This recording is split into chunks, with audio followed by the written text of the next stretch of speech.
जय बजरंगबली की दोस्तों भारतीय धर्म और संस्कृति में नारियल का बहुत बड़ा महत्व है। मंदिर में नारियल फोड़ना या नारियल का चढ़ाना एक रिवाज है। हिंदू धर्म में वृक्षों के गुण और उनके धर्म की अच्छे से पहचान करके ही उनके महत्व को समझते हुए उसे धर्म से जोड़ा गया है। उनमें ही नारियल का पेड़ भी शामिल है। नारियल को श्रीफल भी कहा जाता है। इसीलिए दोस्तों, नारियल को इतना पवित्र हो जाने की वजह से हम आपको नारियल के कुछ ऐसे उपाय बताने वाले हैं जिन्हें अगर आप कर लेते हैं तो आपके जीवन में कभी भी निराशा घर नहीं करेगी, धन की कोई कमी नहीं होगी। दोस्तों, हर किसी के घर में धन उसकी मेहनत के द्वारा आता है, परिश्रम के द्वारा आता है, लेकिन फिर भी कई बार ऐसा देखा जाता है कि व्यक्ति किसी उतार चढ़ाव की वजह से कर्जे में दब जाता है। और कर्जा है एक ऐसी बीमारी जो कि एक बार व्यक्ति के जीवन में आ जाए तो उसके जीवन से जाने का नाम ही नहीं लेती। दिन ब दिन व्यक्ति कर्जे के बोझ के तले दबा जाता है। इसीलिए दोस्तों, हम आपको सबसे पहला उपाय ऋण उतारने के लिए यानी कर्जे से मुक्ति पाने के लिए बता रहे हैं। इसके लिए आप एक नारियल पर चमेली के तेल से मिले हुए सिंदूर का एक स्वास्तिक का चिन्ह बना दें।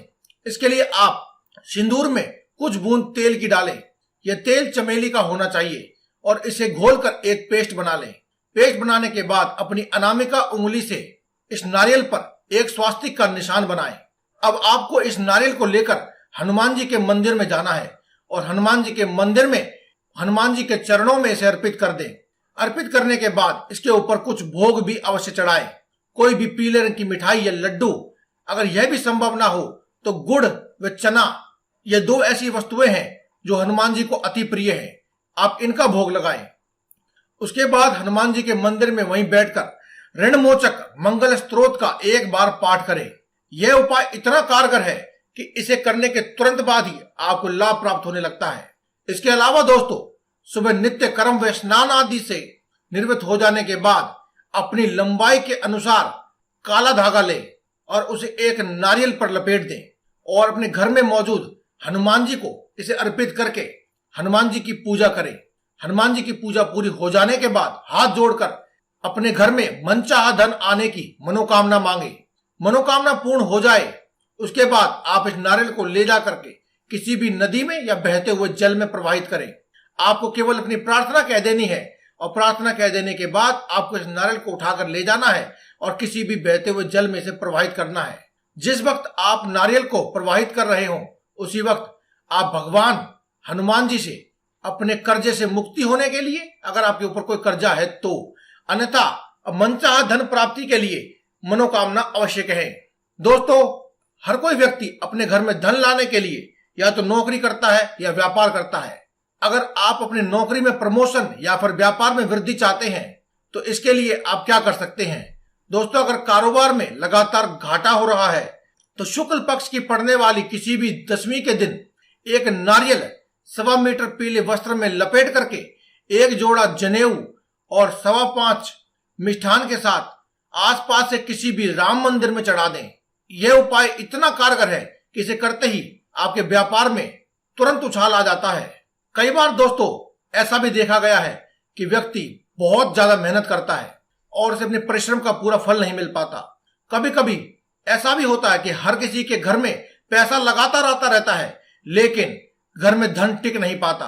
इसीलिए दोस्तों, अगर आपके घर में रुपया टिक नहीं पा रहा है या फिर सेविंग नहीं हो पा रही है तो परिवार आर्थिक संकट से घिर गया है, तो ऐसे में आप दशमी के दिन माता लक्ष्मी के मंदिर में एक जटा वाला नारियल, गुलाब, कमल के फूल और 1.25 मीटर पीले रंग का कपड़ा या फिर लाल रंग का कपड़ा और थोड़ा सा सफेद कपड़ा और 1.25 किलो चमेली का तेल, दही, सफेद मिठाई, एक जोड़ा जनेऊ के साथ इसे माता रानी को अर्पित कर दें।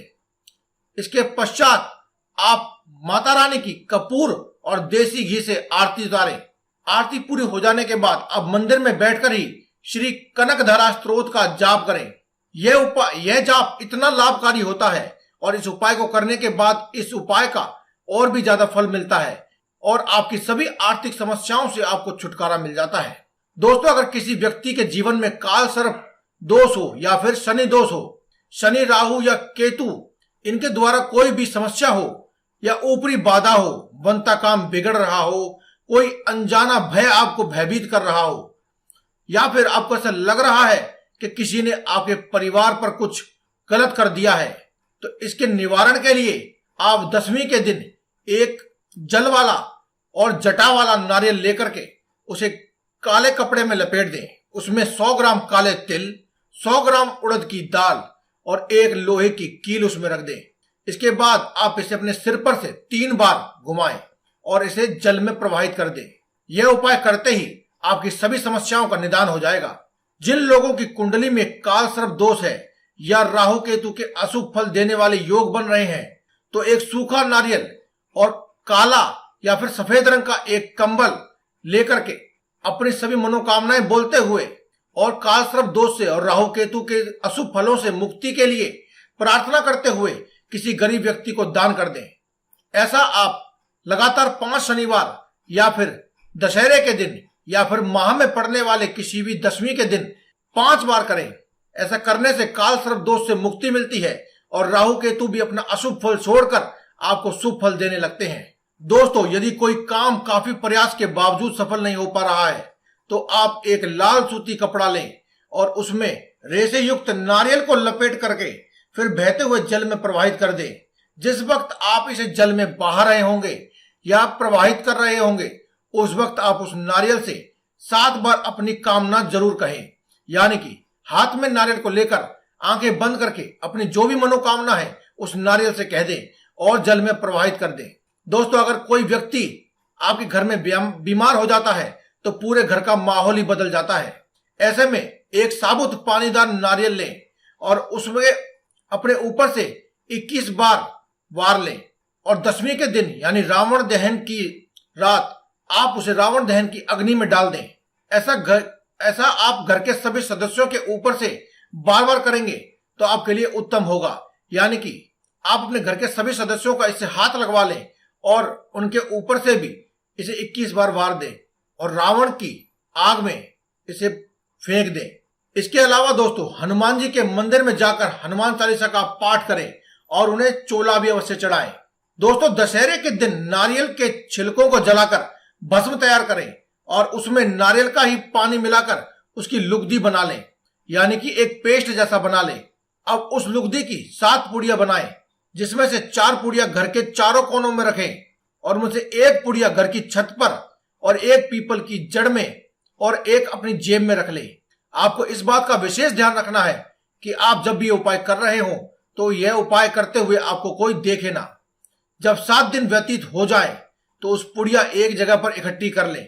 फिर उनमें से 1 पुड़िया उस स्थान पर रखें जहां आप आजीविका कमाना चाहते हैं और 1 अपने प्रवेश द्वार पर रखें, लेकिन इस प्रकार से रखें कि इसे कोई देख ना सके। ऐसा करने मात्र से आपके घर में धन खिंचा चला आएगा। दशहरे के दिन नारियल लें और उसे अपने सिर पर रख करके सो जाए, यानी सिर के पास सिरहाने पर रख करके सो जाए। सुबह उठकर किसी नदी में नारियल प्रवाहित कर दे। ध्यान रहे कि नारियल प्रवाहित करते हुए इस मंत्र का आप जाप करना बिल्कुल भी ना भूलें। मंत्र इस प्रकार है: ओम रामदूताय नमः, श्री गणेश नमः। और धन की देवी महालक्ष्मी का पूजन करें। पूजन में 1 नारियल रखें। पूजा के बाद उस नारियल को तिजोरी में रख दें। रात के समय इस नारियल को निकालकर किसी राम मंदिर में अर्पित कर दें। भगवान श्री राम से निर्धनता दूर करने की प्रार्थना भी अवश्य करें। देखते ही देखते आपके जीवन से निर्धनता और गरीबी हमेशा के लिए दूर हो जाएंगे। अब अंत में दोस्तों, एक ऐसा उपाय जिसे अगर आप कर लेते हैं तो आप अपने पूरे जीवन माला माल रहेंगे। दशहरे के दिन गणेश जी और महालक्ष्मी की विधि विधान से पूजा करें। चौकी सजाएं, चावल की ढेरी पर तांबे का कलश रखें और एक लाल वस्त्र में नारियल लपेटकर उस कलश में इस तरह रख दे कि उसके आगे का भाग दिखाई दे। यह कलश वरुण देव का प्रतीक माना जाता है। अब 2 बड़े बड़े दीपक लें और एक घी का और दूसरे दीपक को तेल का बना लें। एक दीपक चौकी के दाहिने ओर और दूसरा मूर्ति के चरणों में। इसके अतिरिक्त एक छोटा दीपक गणेश जी के पास भी अवश्य रखें और उसके बाद इन सभी की आरती उतारें। यह उपाय करने से और लगातार करते रहने से आप अपने पूरे जीवन भर माला माल रहेंगे। कभी भी आपको गरीबी का मुंह नहीं देखना पड़ेगा, कर्जे से छुटकारा तो मिल ही जाएगा, साथ ही साथ आपके पास पैसा इतना होगा कि आप चाहें तो किसी को भी कर्जा दे सकेंगे। तो दोस्तों, आज की इस वीडियो में केवल इतना ही। कल फिर मुलाकात होगी आपसे एक और नई वीडियो के साथ। तब तक के लिए दे में इजाजत। धन्यवाद। कमेंट बॉक्स में लिखते रहें जय बजरंगबली।